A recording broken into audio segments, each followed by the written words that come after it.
Hi everyone, Kelly here, and today I want to share with you my favorite books from the first quarter of 2021. So that'll be books that I read January through March. And part of the reason I want to do this is that I read so many books at the beginning of the year that I just wanted to highlight some of my favorites. I ended up reading 92 things total in those first 3 months. And a lot of that is because in January I read only like short fiction, so that adds up to a lot. And then March was middle grade March, which I read a lot of middle grade because they're shorter and easier to read. So yeah, that's a lot of things. And then in terms of 5 stars, I had 18 5-star books in those 3 months. So I wanted to highlight all my favorites, and I was having trouble narrowing it down because 18 is a lot to talk about. And so I ended up just picking genres and picking my favorite per genre. So I came up with 8 different genres, and then I put my favorites in from those, and I cheated because I have 2 in one of the genres. So 9 books total for me to talk about. So half of my 5-star reads I'm going to discuss in this video. So let's start off first with, because I read a lot of short fiction, I want to highlight my favorite short story that I read in January. And that was A Jury of Her Peers by Susan Glaspell. And this, like I said, is a short story, so I don't want to tell a lot, but it is a classic that's kind of known for its feminism. And so it is a story about, well, it's kind of hard to explain, but it was a man who died, and his wife is being accused of murdering him. And so the neighbors are going, because the neighbor is the one that found the man dead, so the neighbor is taking the police to the house and kind of like showing what he saw when he came to find and found his neighbor dead. And he brings his wife, and so the 2 women are there in order to collect clothes and things for the wife that is being accused of murder, so she has something to wear in prison and things like that while she awaits trial. And it's basically about them solving the case by themselves, while the men are all like, women can't do anything, we don't need to talk to the women, we're gonna figure this all out for them ourselves. But this is all like from the women's point of view, and it turns out they basically know exactly what is going on. And are they going to share that with the men, or because of the fact that the men are treating the women as second-class citizens, maybe they're going to keep that all a secret? So it's kind of just about those dynamics at a time when women weren't regarded as being intelligent or able to contribute to society and things like that. So I thought it was a really excellent short story. It was based off of a play that she wrote called Trifles, so you could read either. I'm pretty sure they would probably be similar, since the short story was pretty much all dialogue. I have a feeling it wasn't adapted too much to go from the play to the short story. And the next I want to talk about is my favorite contemporary, and that is All American Boys by Jason Reynolds and Brendan Kiely. And this is written from 2 teenage boys' perspectives. One is a black boy who is accused of stealing in this convenience store, and then he ends up being beaten by a police officer because the police officer says he is resisting arrest. And then the other point of view is a white teenager who was there, and he only saw like the second half of the incident, but he knows the police officer. It's his best friend's brother, and so we get kind of the viewpoint of how the police officer's family is reacting to the event, and then obviously the family of the black teenager who was beaten. And I think this is a excellent story for teenagers to read, to kind of see what is going on with the whole topic of police brutality in our country, and about white privilege, and also just seeing that perspective of what I mean, it's hard for me to read the perspective of the family of the white police officer, because in my mind I'm like, there is no sympathy because you just be a teenage boy, but it does give both perspectives, and so I think they did a good job of giving both perspectives. And even though it's showing 2 sides, it is clearly stating that something needs to change in the system moving forward. And then next, and kind of staying in that vein of social justice, I want to talk about my favorite nonfiction. And this was the category that I couldn't pick just one. I picked 2. So one of them leans more on the side of memoir / social justice, and the other one is a biography. So the one I want to talk about first is I'm Still Here, Black Dignity in a World Made for Whiteness by Austen Channing Brown. And this is her memoir that's kind of written in essays, and it really is focused on the fact that she is a Black woman she's both in a corporate world and a religious world, because she's working in religious organizations that kind of lean more on the corporate end as she moves on in her career. And I think that is a really insightful viewpoint that we don't see very often in social justice books, because there is a lot of things that happen in the religious occupation world that are different than the regular corporate world. And so I really enjoyed her insights. She also just talks about simple things like her name, the fact that her parents gave her a name that is typically given to white males, and they did that on purpose so that when she submits a job application or something like that, that she won't automatically be judged by her name. So just stuff like that I thought was really amazing. It's a shorter memoir, so there's no excuse not to pick it up, because you could read it very quickly, and I think her insights are really worth reading. And then the other nonfiction book that I loved in the first 3 months was Audrey Hepburn, An Elegant Spirit by Sean Hepburn Ferrer, and that he is her son. So if you want a really detailed biography that goes through everything in her life, this isn't it. But if you want something that's a really touching story of what it was like to have Audrey Hepburn as a mother and how he viewed her as her son, I thought this was beautiful. This also has so many amazing full page pictures in it. It's definitely more on the coffee book, table book kind of side, but I loved it. There's still plenty of story and information in here, but I loved all the pictures, and I absolutely adored this book, so I would definitely recommend that if you're an Audrey Hepburn fan. And then next I'm going to talk about my favorite romance that I read, and it was a romance novella. I read The Governess Affair by Courtney Milan, and I read 2 novellas by Courtney Milan this first 3 months, and I loved both of them, but this one was definitely my favorite. And I had never read Courtney Milan before, and now I just want to go out and read all of her books, because I just really like the way she writes her characters and their dialogue. This book is about a woman named Serena who has been treated badly by a duke, and she doesn't have a lot of recourse because she is a governess. And so what she decides to do is just basically camp out in front of his house every day and kind of do a protest where she just wants to make sure people see her there and see that he has done wrong towards her. But that's about all she can do as a woman, is just sit on the bench in front of his house. And the Duke has this man who's his fix-it man named Hugo, and so he sends Hugo after Serena to get rid of her so that the Duke's wife doesn't find out about her and things like that. So Hugo goes to do that, take care of the situation like he takes care of all of the Duke's situations. But they have this great repertoire, between Hugo and Serena. From the very beginning, their dialogue is just snappy and witty and top-notch banter.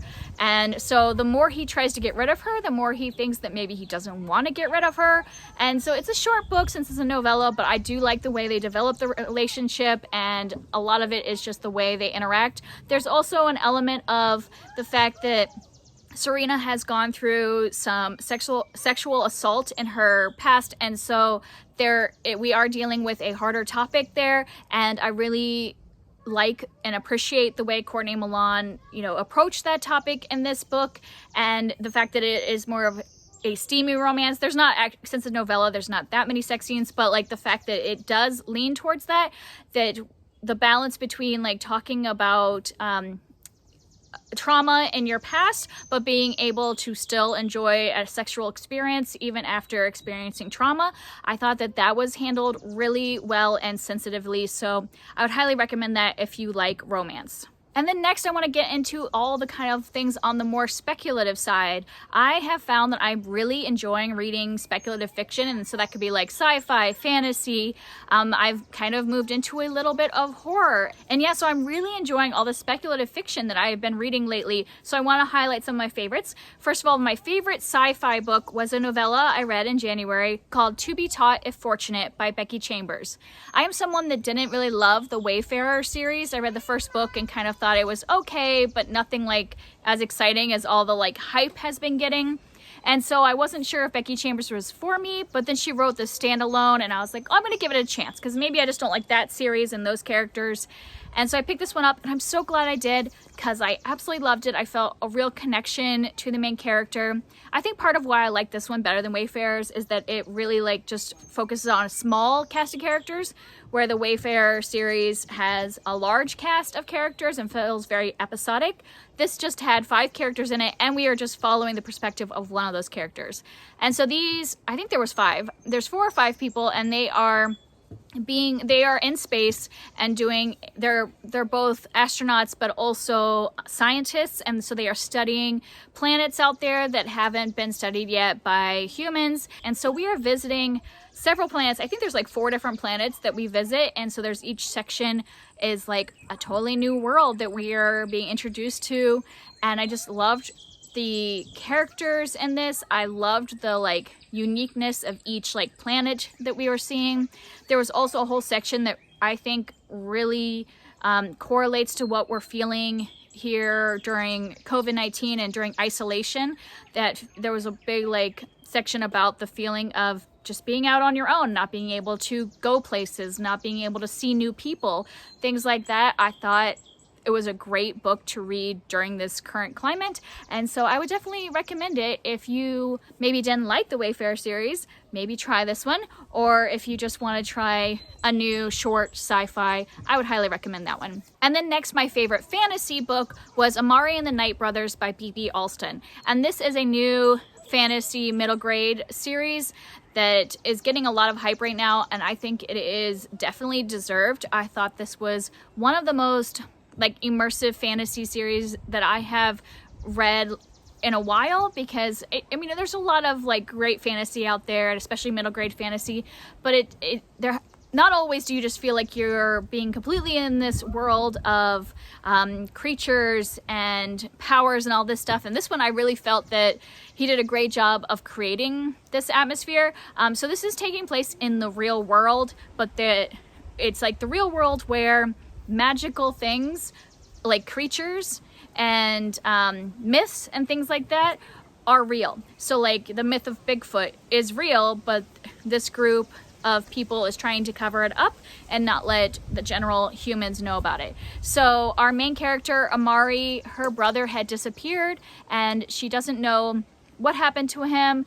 The police have kind of given up the search for him, but she knows that her brother's out there somewhere and she wants to look for him. And then suddenly she gets this briefcase that invites her to join this training to be this, I can't think of it, what it's called. I think it's called the Bureau of Supernatural Affairs. And so she is invited to join this bureau, and it turns out that's where her brother was working when he disappeared. And so she joins the bureau and joins this training program in order to find her brother. And I loved the world created and the way it pulled in like myths and things that we have heard about before, but making them real. And also I liked the interactions of the different characters. I loved Amari as a main character. I feel like a lot of times in these big fantasy series, like obviously I don't know how many books this series is gonna have, but like if I think about like something like Harry Potter or Keeper of the Lost Cities, I really enjoy those, but I don't love the main characters because I think the main characters are supposed to be kind of general and, you know, like just a basic kid character so that kids can feel like they are in the world. Where I feel like Amari is a strong character and I feel like I know her personality and her desires and the things that she's trying to do, and so I feel like she's a stronger main character than I've seen in a lot of middle grade fantasy lately. So I really loved this first installment in the series, and I really hope that the rest of the books continue to be this caliber and that it becomes the new big middle grade fantasy series. Next, I want to talk about my favorite mystery that I read in the first 3 months, and I put this in the speculative section because a lot of times mysteries do not have a speculative edge,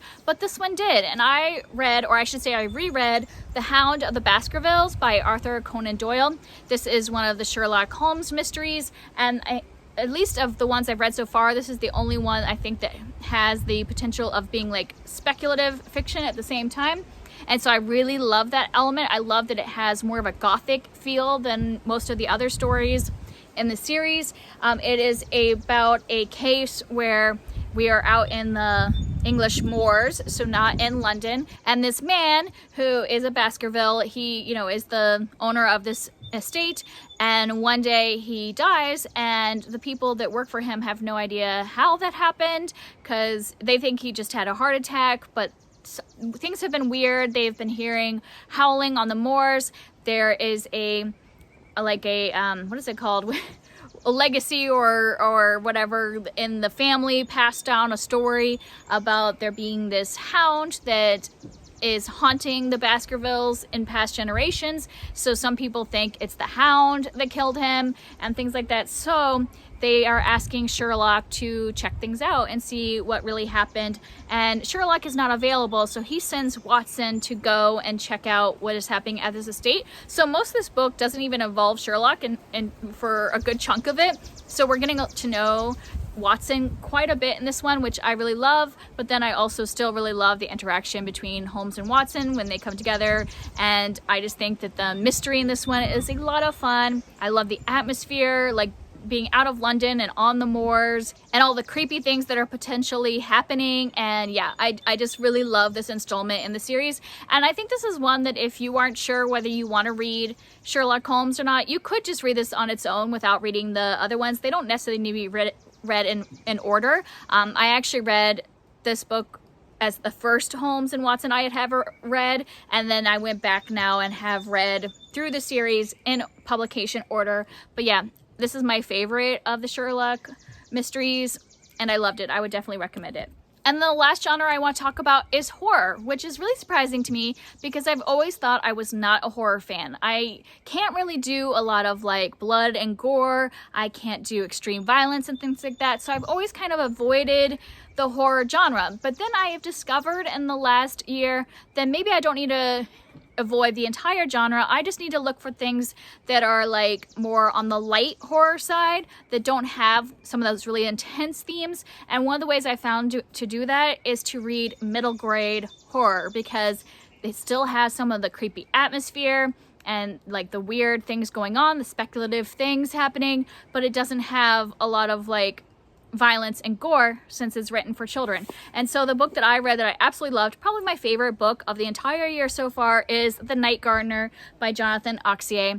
And I just loved the atmosphere of this book. This is about two Irish siblings. Like, this takes place during the time of the, like, what is it called? The potato famine in Ireland. And so they had to leave Ireland and they came to England to work at this manor house as servants in order to make some money and have a place to live. And while they're living there, they just think that some strange things start happening in this manor house, and the family that owns it is also acting a bit strange. There's a mom and dad and two children are the family that own this manor.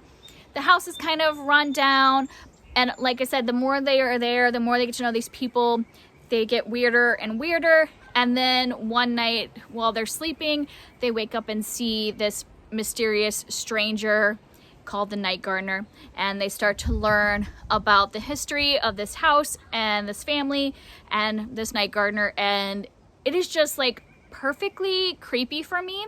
Like, there's not, since it's a middle grade book, the violence a lot of times happens off screen or is just very minimal. There's not like gore or anything like that, but is like a deliciously creepy, you know, manor house that's falling apart. A lot of the stuff is happening at night, so it has that like dark and scary element to it, and what's really happening and what's real and what's not real. And I also just really love the characters in this book, like the two siblings. I really enjoyed their interactions with each other and how they began to change as they're being exposed to the forces that are occurring at this manor house. And so I loved their character development, and I also really liked how the family members that own the estate could have been very much caricatures, but they weren't. As the story went on, we learned more about them and like what is going on in their minds and in their backstory to make them come to this situation that they currently are. And so I really just appreciated all of the character work in this, and I appreciated the creepy atmosphere as well. I absolutely loved it. Probably my favorite book out of all of these. So that's it. Those are my favorite books so far of the first quarter. If you've read any of these, I'd love to talk to you more about them, or let me know what your favorite book or favorite books, if you can't pick one, that you have read so far in 2021. See you next time. Bye.